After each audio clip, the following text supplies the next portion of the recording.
Haleluya. Selamat pagi. Terima kasih untuk Ko Sharon untuk nyanyian yang luar biasa yang telah dinaikkan kepada Allah kami. Semenjak minggu lalu, kami telah memulai seri pelajaran kitab Markus dan pendahuluannya yang telah kami pelajari minggu lalu sangat luar biasa ya, yang telah kita kaji. Jadi hari ini kita akan lanjut dan kita dan berdasarkan Markus 1 ayat 9 sampai 13 saya akan membagikan sebuah khotbah dengan judul Pembaptisan Yesus.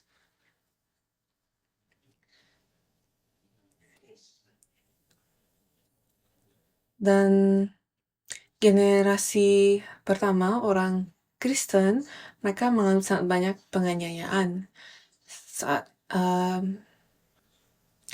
di saat itu mereka jika mereka mengakui bahwa mereka percaya kepada Yesus, maka mereka akan segera ditangkap dan mungkin keluarga mereka juga akan diseret bersama mereka dan mereka akan dicebur ke dalam sebuah arena di mana mereka akan dilemparkan bersama dengan singa, beruang, anjing liar, dan binatang lainnya. Dan mereka akan diterkam oleh binatang-binatang buas itu di bawah pemerintahan Kaisar Nero. Tetapi jika mereka tidak mengakui Yesus, ya mereka dapat saja pulang dan melanjutkan kehidupan mereka. Tapi bagaimana mereka dapat memiliki iman untuk tidak menyangkal Yesus? Pada waktu itu, Alkitab mereka bahkan belum lengkap. Mereka hanya memiliki Perjanjian Lama dan Injil Markus. Dan mungkin mereka memiliki beberapa surat-surat dari Paulus juga.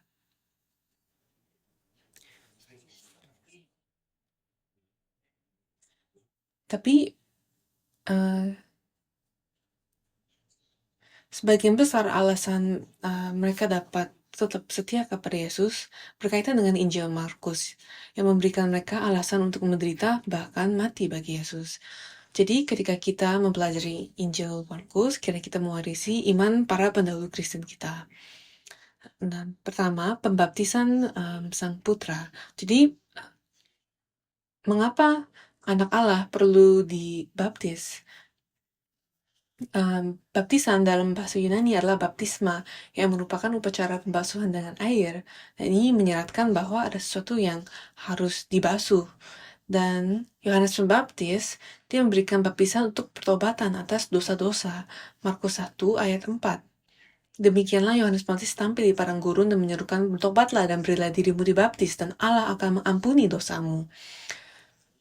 Jadi, apakah Yesus memerlukan baptisan ini atau tidak? Yesus tidak memiliki dosa, kan? Mengapa ia perlu dibaptis? Bahkan Yohanes Pembaptis juga berpikir demikian. Ia tidak memiliki dosa, maka ia berkata kepada Yesus, "Yesus, akulah yang harus dibaptis olehmu, bukan sebaliknya." Tetapi Yesus bersikeras, dan inilah yang Yesus katakan kepadanya, Matius 3 ayat 15. Lalu Yesus menjawab, katanya kepadanya, "Biarlah hal itu terjadi, karena demikianlah sepatutnya kita menggenapkan seluruh kehendak Allah." Dan Yohanes pun menurutinya. Jadi, mengapa anak Allah perlu dibaptis? Untuk menggenapi seluruh kebenaran. Apa artinya? Itu berarti baptisan Yesus adalah bagian dari rencana penebusan Allah.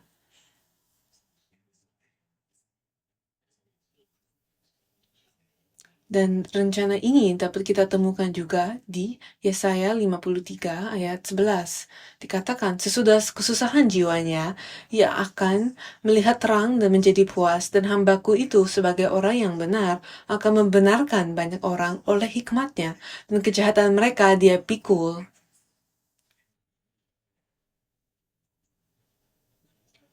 Jadi apa rencananya? Rencananya adalah agar orang yang akan datang ini, hamba yang menderita ini, akan menanggung kesalahan seluruh umat Allah. Dan melalui penderitaannya, Yesus akan menyelamatkan banyak orang. Dia akan membenarkan banyak orang. Bagaimana ini dapat terjadi dan di mana ini terjadi? Saat itulah baptisan terjadi, karena di Sungai Yordan, Yesus menyatukan dirinya dengan kita. Baptisannya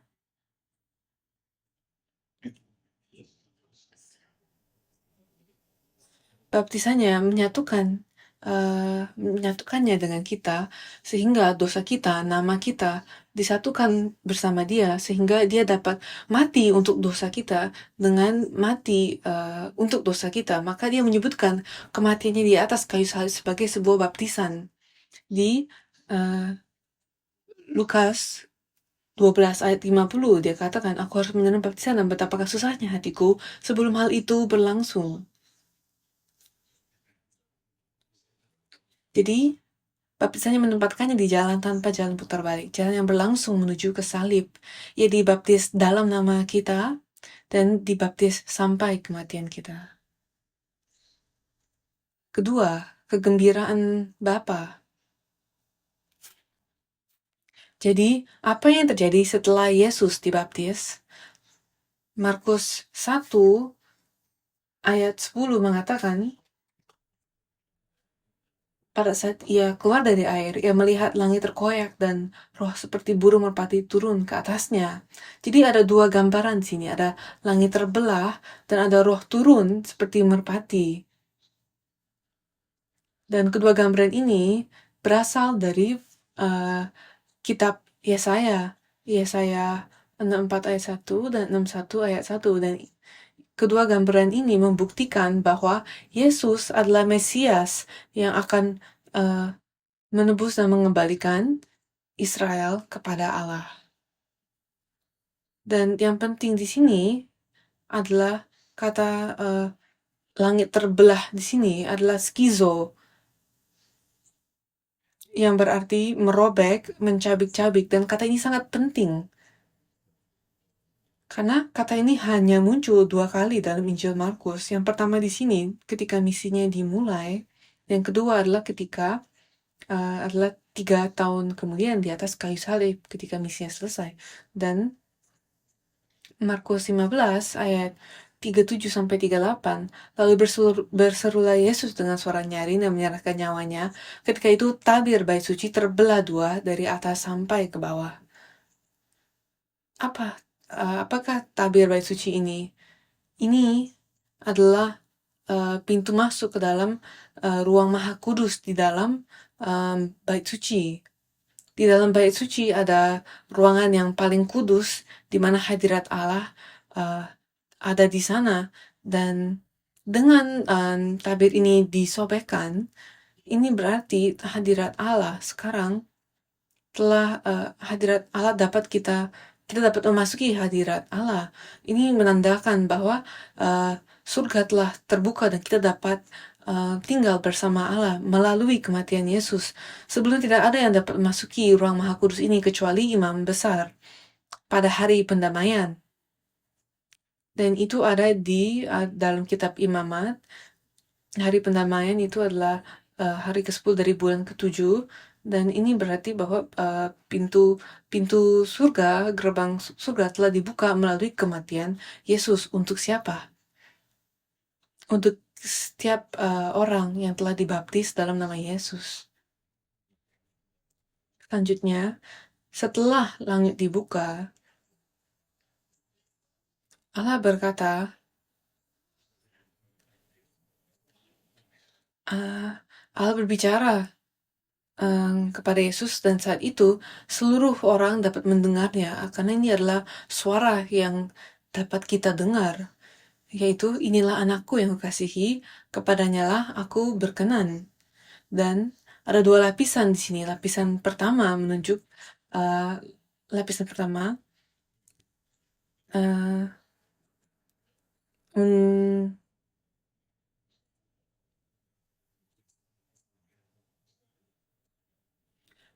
Lapisan pertama menunjuk kepada Yesus sebagai wakil Israel, karena Allah hanya menggunakan kata anakku kepada Israel.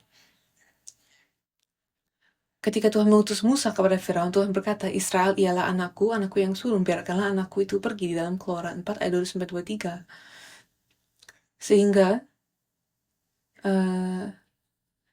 dan juga di dalam Mazmur pasal 2, Allah menunjukkan kepada Daud sebuah penglihatan tentang Raja Israel di Mazmur 2 ayat 6-7.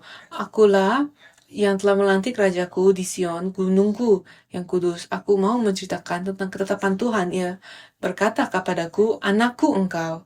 Engkaulah telah kuperanakan pada hari ini.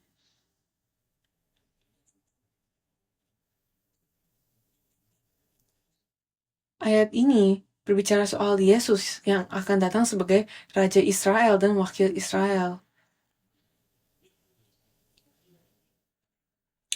Raja-raja waktu itu adalah wakil Israel terhadap Allah. Dan kata Israel yang kita gunakan sekarang bukan negara Israel secara fisik atau garis temurun Israel secara fisik, tetapi soal anak rohani Allah yang telah menjadi Israel rohani yang sejati. Dan bagi kita, Yesus adalah wakil kita. Dan lapisan kedua adalah pada kata-kata, kepadanyalah aku berkenan. Kata-kata ini diambil dari Yesaya 42, di mana Tuhan mengungkapkan kegembiraannya atas hamba yang menderita, yang akan menebus seluruh Israel.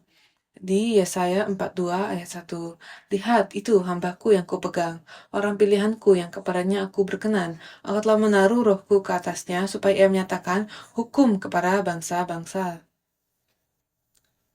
Sebagai hamba yang menderita, Yesus adalah orang yang akan membawa keadilan bagi bangsa-bangsa. Dialah yang akan menebus Israel dan menggenapi segala kebenaran, dan dia melakukannya dengan dibaptis sampai kematiannya untuk menanggung dosa-dosa kita sebagai korban penghapus dosa. Dan kita juga melihat hal ini di Yesaya 53 ayat 10.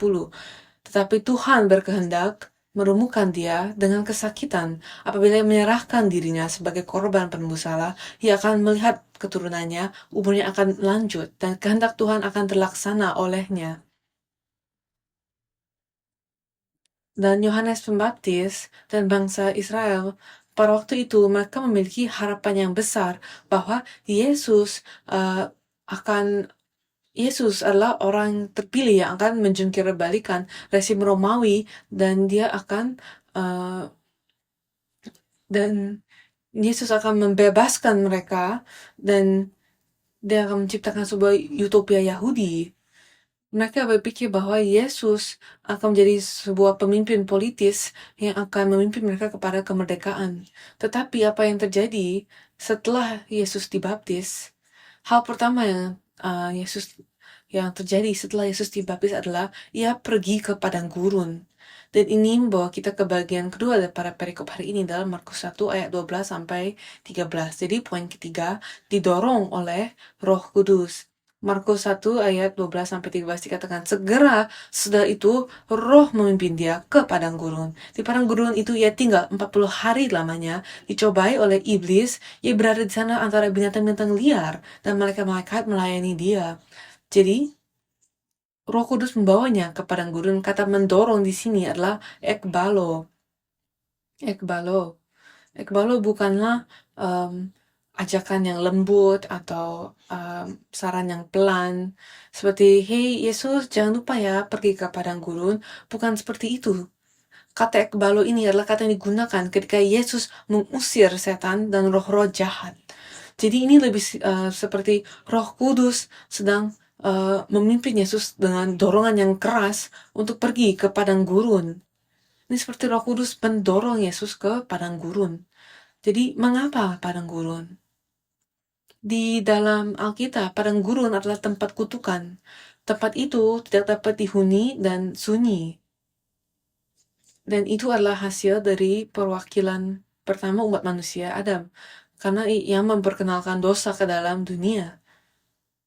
Dan sekarang Roh Kudus memimpin Yesus ke sana sebagai Adam kedua, sebagai perwakilan kedua, untuk membatalkan kutukan yang berasal dari dosa. Yesus adalah Adam yang kedua, dan ia adalah pahlawan kita yang membatalkan kutukan dosa. Dan dia di padang gurun selama 40 hari. Mengapa 40 hari? Karena bangsa Israel berada di padang gurun selama 40 tahun. Dan sekarang Yesus dibaptis dalam nama mereka, dan dia membawa nama mereka, dan dia pergi ke padang gurun dalam nama mereka sebagai wakil mereka untuk menulis kembali kisah mereka. Yesus memasuki padang gurun, dan kalau kita memperkecil pandangan ini dan kita melihatnya dari pandangan mata burung, perjalanan Yesus sebenarnya berlawanan dengan perjalanan bangsa Israel. Bangsa Israel, kalau kita lihat di dalam perjanjian lama, mereka adalah budak di Mesir, mereka adalah budak Firaun,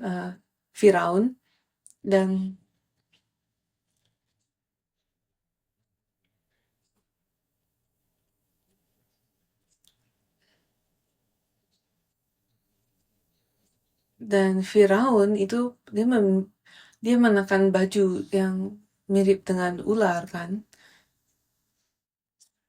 sehingga bangsa Israel waktu itu mereka adalah budak kepada si ular. Dan ketika mereka keluar dari Mesir melalui baptisan Laut Merah,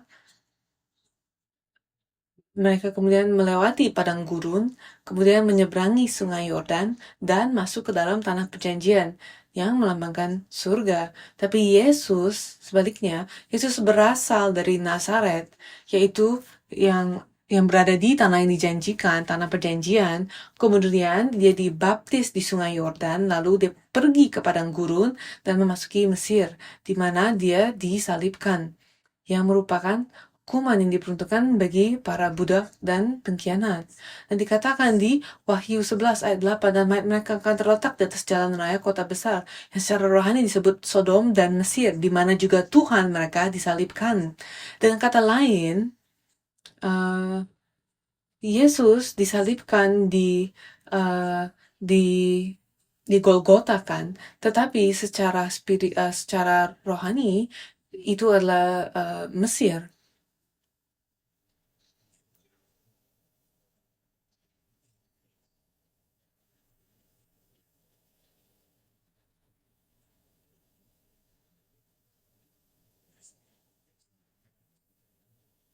Dan dalam kata lain, Yesus datang dari surga ke bumi supaya kita dapat pergi ke surga dari bumi. Dan Yesus uh,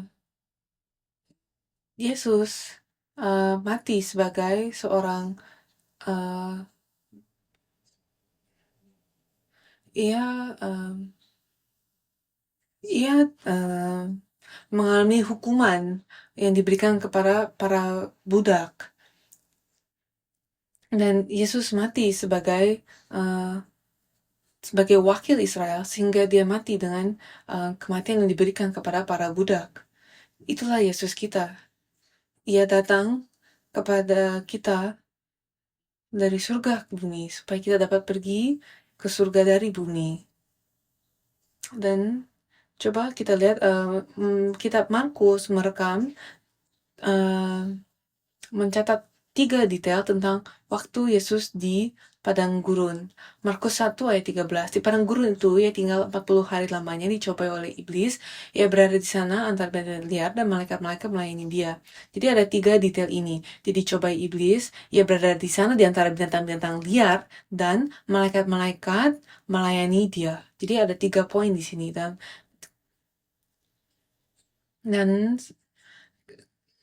pertama, tergoda oleh setan. Poin pertama, tergoda oleh setan. Jadi pencobaan seperti apa yang digunakan iblis untuk membuat Yesus tersandung? Matius 4 dan Lukas 4 menunjukkan kepada kita bahwa iblis menggunakan 3 pendekatan untuk menyandung Yesus. Pertama, mengubah batu menjadi roti. Kedua, menjatuhkan diri dan biarkan malaikat menyelamatkannya. Dan 3, untuk sujud dan menyembah kepadanya supaya dia dapat memberikan kepada Yesus semua kerajaan dunia. Dan dalam ketiga percobaan ini, apa tujuan setan dalam semua ini? Apa tujuan iblis?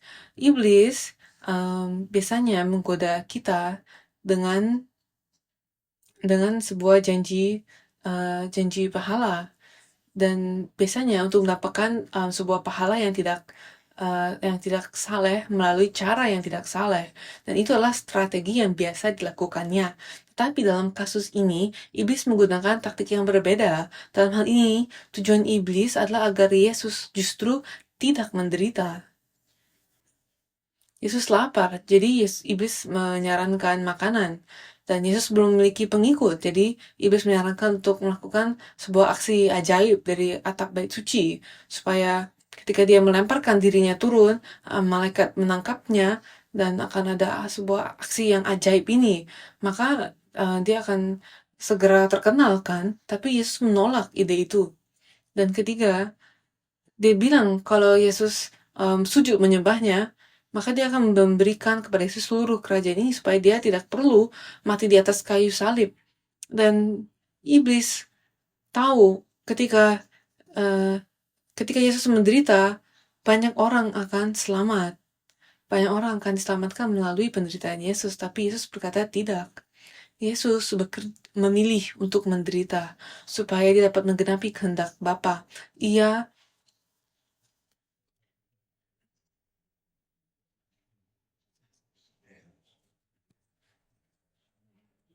seperti dikatakan di dalam Roma 5 ayat 18-19, dikatakan sebab itu sama seperti oleh satu pelanggaran semua orang boleh penghukuman, demikian pula oleh satu perbuatan kebenaran semua orang boleh pembenaran untuk hidup. Jadi sama seperti oleh ketaatan satu orang semua orang telah menjadi orang berdosa, demikian pula ketaatan satu orang semua orang menjadi orang benar. Jadi bagaimana dengan kita? Strategi apa yang iblis gunakan untuk melawan kita? Apakah dia menggunakan rencana A atau rencana B? Apakah dia membuat kita nyaman atau bagaimana? Seringkali di negara-negara yang ekonomi yang kuat, iblis menggunakan rencana B, di mana dia membuat kita tidak fokus uh, untuk menderita demi misi Tuhan. Dia membuat kita fokus justru pada misi pribadi kita sendiri, tujuan kita sendiri, daftar keinginan kita sendiri, untuk membuat kita menggunakan waktu, keringat, dan uang kita untuk diri kita sendiri. Dan dia mau kita lupa akan kehendak Allah supaya kita tidak melakukan misi Tuhan. Dan itulah pencobaan iblis. Kedua, binatang-binatang liar di padang gurun. Dan Matius menceritakan kisah ini dalam 11 ayat. Lukas melakukannya dalam 13 ayat. Tapi di sisi lain, Markus menghabiskan 2 ayat. Tapi hanya Injil Markus yang berbicara tentang binatang-binatang liar di padang gurun. Dan ini bukan suatu kesalahan, ya kan? Apakah yang disimbolkan oleh binatang-binatang liar ini? Kita harus melihatnya secara rohani. Apa yang dilambangkan oleh binatang liar ini? Binatang liar adalah orang-orang yang tidak mengenal Tuhan, yang hatinya menolak Tuhan. Jadi ketika Allah menciptakan manusia, dia membentuk manusia dari debu tanah dan menghembuskan nafas hidup ke dalam hidungnya. Maka jadilah manusia itu menjadi makhluk hidup di dalam mata Tuhan, kan? Kejadian 2 ayat 7 mengatakan ketika itulah Tuhan Allah membentuk manusia itu dari debu tanah dan menghembuskan nafas hidup ke dalam hidungnya, demikian manusia itu menjadi makhluk yang hidup. Nafas kehidupan di sini adalah Roh Kudus. Tetapi karena dosa, Roh Kudus meninggalkan kita dan manusia menjadi seperti binatang buas.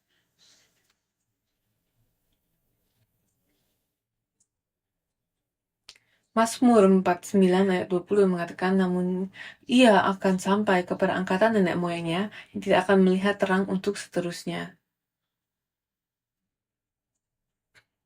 Dan hati orang-orang yang seperti itu tidak menyambut Allah.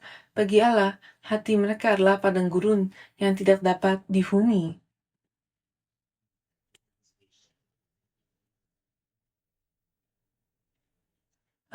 Mazmur 49 ayat 20 adalah manusia yang dengan segala kegemilangannya tidak mempunyai pengertian, boleh disamakan dengan hewan yang dibinasakan. Dan di dalam Yeremia 17 ayat 5-6 mengatakan, beginilah firman Tuhan, terkutuklah orang yang mengandalkan manusia, mengandalkan kekuatannya sendiri, dan yang hatinya menjauh daripada Tuhan. Ia akan seperti semak bulus di padang belantara, ia akan mengalami datangnya keadaan baik, ia akan tinggal di tanah angus di padang gurun, di negeri padang asing yang tidak berpenduduk. Dan inilah yang Yesus alami kan ketika ia datang ke dalam bumi ini. Dan di dalam Yohanes 1 ayat 11 mengatakan, ia datang kepada milik kepunyaannya, tapi orang-orang kepunyaannya itu tidak menerimanya. Tapi binatang liar di padang gurun ini, mereka memainkan peran yang sangat penting di dalam perjanjian lama. Kita bicara soal hari pendamaian kan sebelumnya, di mana itu terjadi pada hari ke-10 di bulan yang ke-7. Dan di dalam kitab Imamat, pada hari pendamaian itu adalah hari yang terpenting dalam setiap tahun. Pada hari itu seluruh dosa-dosa Israel akan diampuni. Hari itu adalah hari pembaharuan di mana dosa-dosa kita dihapus dan kita dijadikan baru kembali. Kita lihat di Imamat 16 ayat 1 sampai 22. Dan Harun harus meletakkan kedua tangannya ke atas kepala kambing jantan yang hidup itu dan mengakui di atas kepala kambing itu segala kesalahan orang Israel dan segala pelanggaran mereka, apapun juga dosa mereka. Ia harus menanggungkan semuanya itu ke atas kepala kambing jantan itu dan kemudian melepaskannya ke padang gurun dengan perantaraan seseorang yang sudah siap sedia untuk itu. Demikianlah kambing jantan itu harus mengangkut segala kesalahan Israel ke tanah yang tandus dan kambing itu harus dilepaskan di padang gurun. Kambing dalam bagian ini disebut kambing Azazel. Kambing Azazel adalah kambing yang menjadi kambing hitam. Kambing ini harus menanggung semua dosa Israel dan dia harus memasuki padang gurun dan di situ binatang liar akan mencabik-cabik kambing Azazel itu.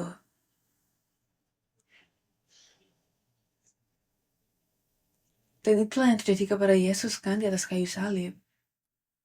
Binatang liar, mereka yang tidak memiliki nafas kehidupan Allah, mereka yang telah menolak Yesus, mereka telah merobek Yesus, mereka mencabik-cabiknya.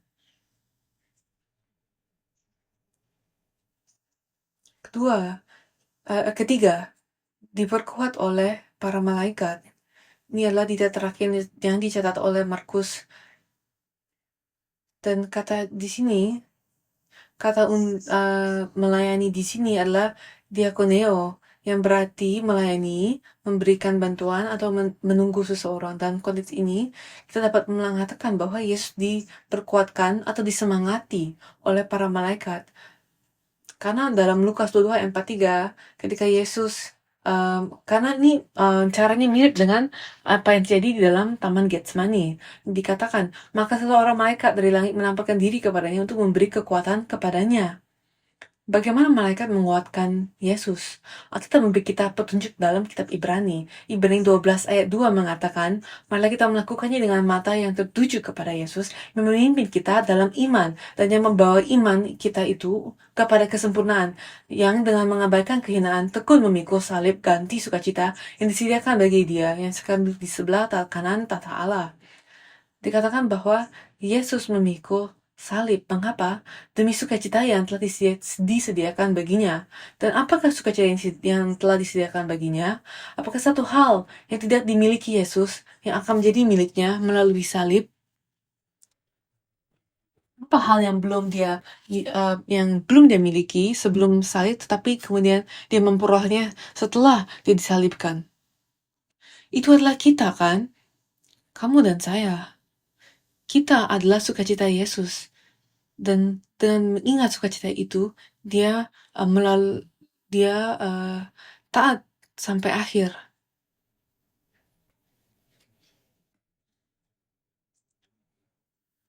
Dan Alkitab tidak menyatakan ini,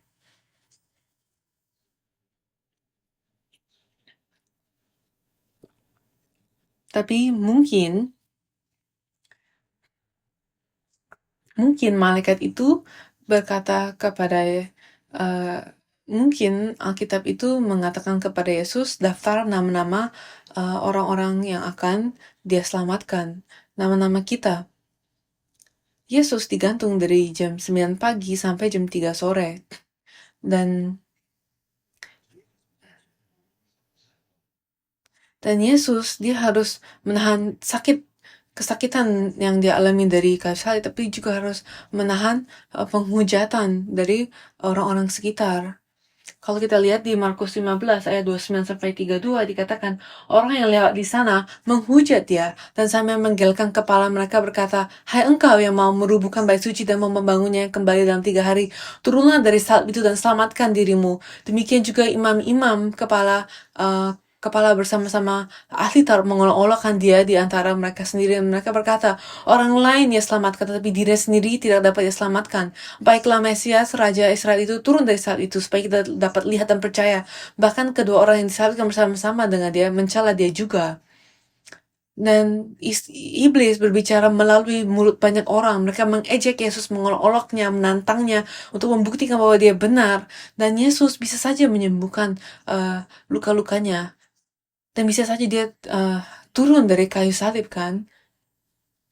Bisa saja dia membuat sebuah aksi ajaib dan membuktikan semua orang salah kan. Tapi Yesus tidak melakukan hal itu. Yesus tetap di sana. Yesus tetap digantung di kayu salib sampai detik terakhir.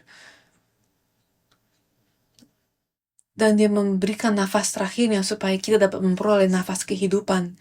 Supaya melaluinya kita dapat menerima nafas kehidupan kembali dan kita tidak lagi menjadi binatang liar. Maka baptisan Yesus adalah baptisan Roh Kudus. Ia memulihkan nafas kehidupan kepada kita dan dia dibaptis dalam nama kita, dibaptis untuk mati supaya kita dapat dibaptis dalam namanya, dibaptis untuk hidup.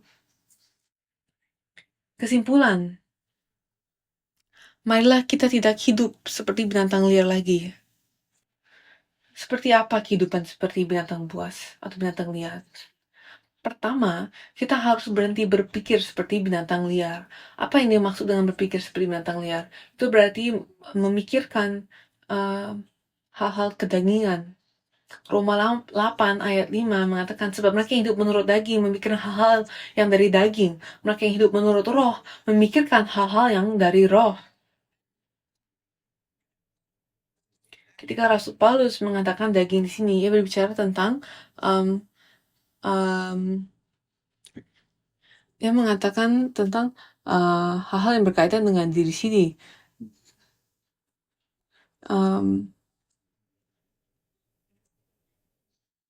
Kedagingan di sini, Rasul Paulus mengatakan daging sini, ini berarti segala hal yang tidak berhubungan dengan Allah.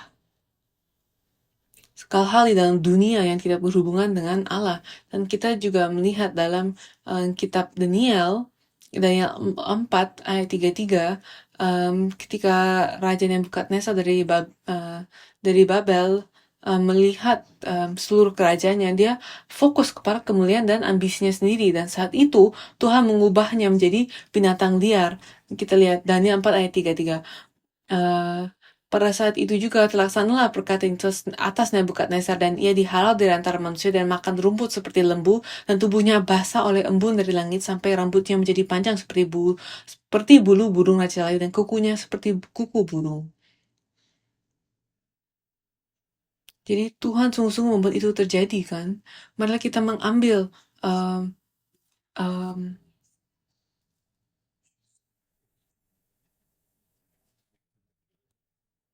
marilah kita ambil peringatan Tuhan itu dan marilah kita tidak berpikir seperti binatang liar yang tidak memikirkan pikiran-pikiran roh.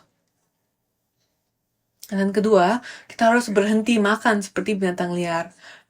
Kita lihat di 2 Terus 2 ayat 12-14 mengatakan, tetapi mereka itu sama dengan hewan yang tidak berakal, sama dengan binatang yang hanya dilahirkan untuk ditangkap dan dimusnahkan. Mereka menghujat apa yang tidak mereka ketahui, sehingga oleh perbuatan mereka yang jahat, mereka sendiri akan binasa seperti binatang liar, dan akan mengalami nasib yang buruk sebagai upah kejahatan mereka. Foya-foya pada siang hari, mereka anggap kenikmatan, mereka adalah kotoran dengan noda dan yang mabuk dalam hawa nafsu mereka kalau mereka duduk makan bersama-sama dengan kamu. Mata mereka penuh nafsu zina, dan mereka tidak pernah jemu berbuat dosa. Mereka memikirkan orang yang lemah, hati mereka telah terlatih dalam keserakahan. Mereka adalah orang-orang yang terkutuk. Jadi orang-orang yang makan seperti binatang liar, mereka tidak memiliki nafas kehidupan, dan mereka memuaskan selera mereka dengan kenikmatan duniawi yang penuh dosa. Dan sebagai manusia, kita semua memiliki selera kan. Dan ketika kita merasa lapar, kita akan mencari makanan kan. Dan kalau kita sangat lapar, kita akan makan apa saja yang ada di depan kita kan. Dan dan em, dan ketika kita lapar secara rohani, saat itu iblis pun datang dengan makanan cepat sajinya. Ia menawarkan kita makanan-makanan, berbagai jenis makanan yang dapat kita eee yang dapat kita makan dan akan membuat kita kenyang. Dan mungkin banyak pencobanya akan membuat kita makan secara impulsif. Dan binatang liar, mereka tidak dapat mengkontrol diri mereka sendiri kan. Mereka tidak dapat mengatur apa yang mereka makan apa saja. Tapi kita yang telah memiliki nafas kehidupan, kita harus dapat mengatur.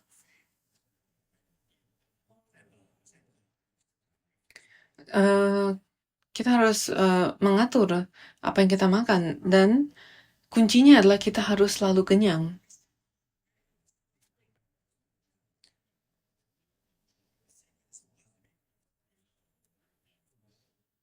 Kita harus selalu kenyang dengan roti kehidupan. Yohanes 6 ayat 3 mengatakan, kata Yesus kepada mereka, akulah roti hidup, barang siapa datang kepadaku, ia tidak akan lapar lagi, dan barang siapa percaya kepadaku, ia tidak akan haus lagi. Jika hewan liar makan secara impulsif, marilah kita makan dengan sengaja, dengan terus-menerus. Artinya, kita harus memiliki disiplin. Kita harus memiliki disiplin untuk membawa diri kita kepada Tuhan dan firman Tuhan. Kita harus memiliki disiplin untuk memakan firman Tuhan, dan untuk makan firman Tuhan terus-menerus, entah kita suka atau tidak suka, mau kita lagi lapar, mau kita lagi uh, uh, capek atau lelah, kita harus terus memakan firman Tuhan sebelum kita menjadi lapar dan rentan. Dan ketiga, kita harus berhenti menderita seperti binatang liar. Dan binatang liar ketika dia kesakitan, dia akan menjadi sangat agresif kan, dan dia akan menyerang orang-orang di sekelilingnya. Dan seringkali kita pun demikian kan. Ketika kita sedang marah, kita jadi mudah tersinggung, ya kan? Tapi Alkitab memberi kita sebuah rahasia untuk bagaimana kita dapat terus bersuka cita dan bersyukur bahkan ketika kita menderita. Dan rahasianya adalah kita harus mengikut Yesus dengan seluruh kehidupan kita. Kita harus mendedikasikan seluruh hidup kita bagi kemuliaan Allah dan untuk memenuhi misinya. Dan jika kita hidup seperti ini, maka penderitaan apapun yang kita hadapi akan dianggap sebagai bagian dari pelayanan kita kepada Tuhan. Dan semua penderitaan kita menjadi alasan untuk kita mengucap syukur. Dan contohnya ketika seorang atlet berlatih untuk sebuah perlombaan, dia akan mendedikasikan seluruh hidupnya untuk mencapai tujuan tersebut kan. Dan setiap makanan mereka, setiap sesi latihan, bahkan jadwal tidur mereka, semuanya untuk mencapai tujuan mereka. itu mendapatkan medali emas kan. Dan dengan cara yang sama, ketika kita mendedikasikan diri kita untuk misi Tuhan, maka setiap kesulitan dan ketidaknyamanan akan berubah menjadi alasan untuk bersukacita dan bersyukur. Mengapa? Karena meskipun sang atlet mungkin tidak mendapatkan medali emas, tapi kita tidak akan kehilangan pahala kita. Maka marilah kita tetap mengucap syukur bahkan dalam penderitaan kita dengan mendedikasikan seluruh hidup kita untuk Tuhan dan misinya. Dan Rasul Paulus mengalami situasi yang sama seperti Yesus. Dia juga didorong oleh Roh Kudus ke suatu tempat di mana penderitaan menantinya kan. Dan coba kita lihat apa yang dia katakan di Kisah Para Rasul 20 ayat 20-24. Tapi sekarang sebagai tawanan roh, aku pergi ke Yerusalem dan aku tidak tahu apa yang akan terjadi di sana, terjadi atas diriku di situ selain daripada yang dinyatakan Roh Kudus dari kota ke kota kepadaku, bahwa penjara dan sengsara menunggu aku. Tetapi aku tidak menghiraukan nyawaku sedikit pun, asal saja aku dapat mencapai garis akhir dan menyelesaikan pelayanan yang ditugaskan oleh Tuhan Yesus kepadaku untuk memberi kesaksian tentang Injil kasih karunia Allah.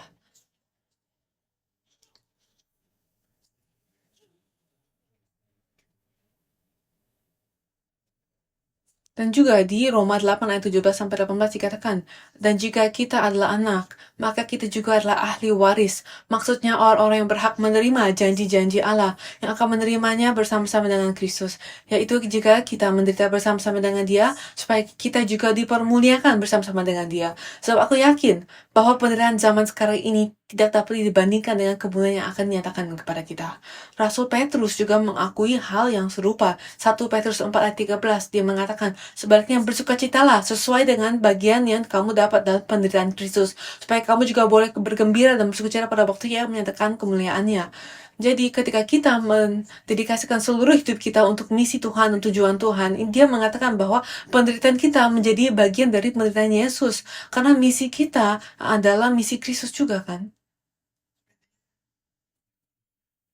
Jadi pada akhirnya ketika mereka memberikan kehidupan mereka untuk misi Tuhan, Rasul Paulus dan Petrus pun, Rasul Paulus dipenggal dan Petrus disalibkan secara terbalik. Namun Tuhan menggunakan pengorbanan mereka untuk mendirikan gereja. Dan kita ada di sini menyembah Tuhan di tempat ini karena mereka ada di sana pada waktu itu. Kita ada di sini kan mereka ada di sana. Pengorbanan mereka mendirikan fondasi gereja supaya kita dapat beribadah hari ini. Jadi marilah kita mengikuti teladan mereka dalam menapaki jalan yang telah dilalui oleh Yesus. Marilah kita mengesampingkan ambisi kita dan kenyamanan kita, dan kenyamanan kita sendiri demi misi untuk membangun gereja dan menggenapi untuk membagikan iman kepada generasi berikutnya dan menggenapi sejarah penebusan. Dan ketika kita melakukannya, kiranya mata dan telinga rohani kita dibukakan untuk melihat pintu-pintu surga terbuka lebar dan kita dapat melihat dan kira kita dapat mendengar suara Bapa surgawi kita berkata kepada kita, Engkaulah anakku yang kukasihi, kepada mula aku berkenan. Dan mari kita baca bagian terakhir ini bersama-sama dengan iman, bahwa kita bukan lagi binatang liar, melainkan anak Allah yang telah ditebus, yang disambut dengan tangan terbuka oleh Allah Bapa pada hari terakhir. Yesaya 35 ayat 9 sampai 10. Yesaya pasal 35 ayat 9 sampai 10. Di situ tidak akan ada singa, binatang buas tidak akan menjalaninya, dan tidak akan terdapat di sana orang-orang yang diselamatkan akan berjalan di situ, dan orang-orang yang dibebaskan Tuhan akan pulang dan masuk ke Sion dengan bersorak-sorai, sedang bersukacita abadi meliputi mereka. Kegingiran dan sukacita akan memenuhi mereka, kedukaan dan keluh kesah akan menjauh.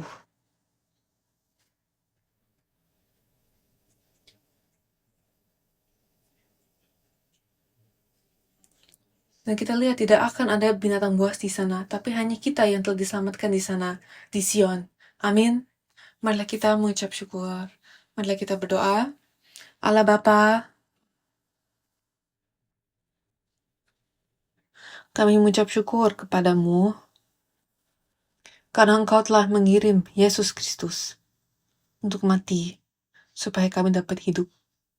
Bapa, hari ini kami belajar tentang baptisan yang Yesus lalui, yang dimana ia mengambil posisi kita supaya kita dapat mengambil posisi dia sebagai anak Allah.